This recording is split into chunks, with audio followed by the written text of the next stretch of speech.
Let's say there's a trolley and some tracks. On those tracks are 5 men. The trolley is barreling down these tracks, and you know with absolute certainty that it will hit those 5 men. Although, there is a side track with 1 man on it. In front of you is a switch. If you push it, the trolley will change directions and strike and kill the single man. If you do nothing, the trolley will strike and kill all 5 men. What do? Do you play an active role but condemn the man on the left track to death? Or do you do nothing but allow 5 individuals to die?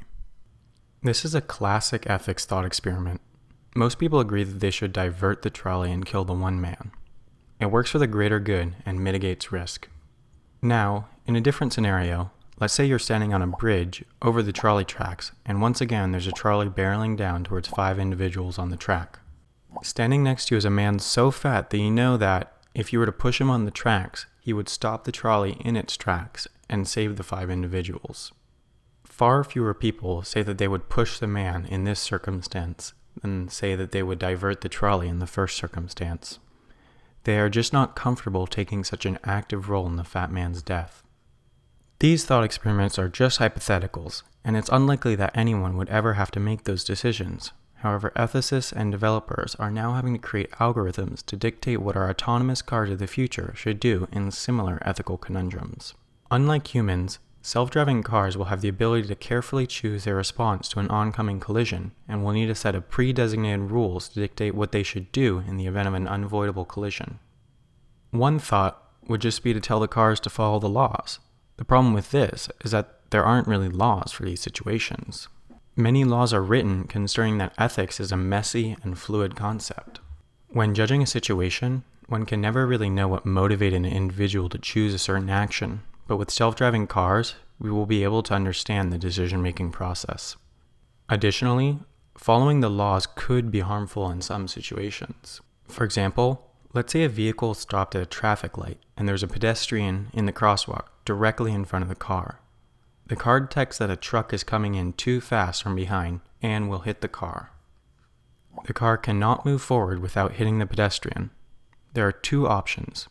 The car can do nothing, stay put, get hit by the truck, and therefore hit the pedestrian in front, or alternatively, the car can move forward, hit the pedestrian, but avoid being hit by the truck. From our perspective, it probably seems right for the car to move and hit the pedestrian. However, this would mean that it was the car injuring the pedestrian now rather than the truck. This presents tricky legal and ethical questions on whether the car is now at fault for the injuries of the pedestrian or if the truck is. Given the laws we have now, it's possible that the fault would be laid upon the car. Another question is who is at fault for an accident with a self-driving car? Considering that there isn't a human driving, is it the owner of the vehicle's fault? Now let's say that the pedestrian was moving fast enough that he would no longer be in front of the car at the time of impact between the truck and the car, but that, in order for the car to move out of the path before the time of impact between the truck and the car, it would need to hit the pedestrian.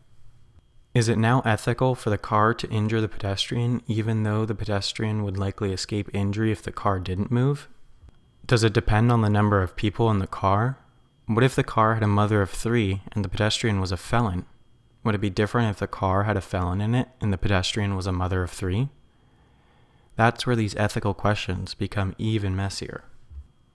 Another school of thought is that the self-driving car should be programmed to save the most human lives or cause the least possible injury. However, there are issues with this solution as well. Let's think about another situation. Say there are 2 motorcycles coming down towards a self-driving car on a road that is too narrow for the different vehicles to pass each other. The car does not have enough time to slow down, and there is nowhere to veer. One motorcyclist has a helmet on, and one does not. Should the car hit the motorcyclist with the helmet on because his injuries might be less severe? Or should the car hit the motorcyclist who does not have a helmet on because he did not properly protect himself? If cars were programmed to hit the motorcyclist with the helmet, that would mean that in a way, it would become safer to ride without a helmet. It's a tricky situation altogether, and a real ethical conundrum.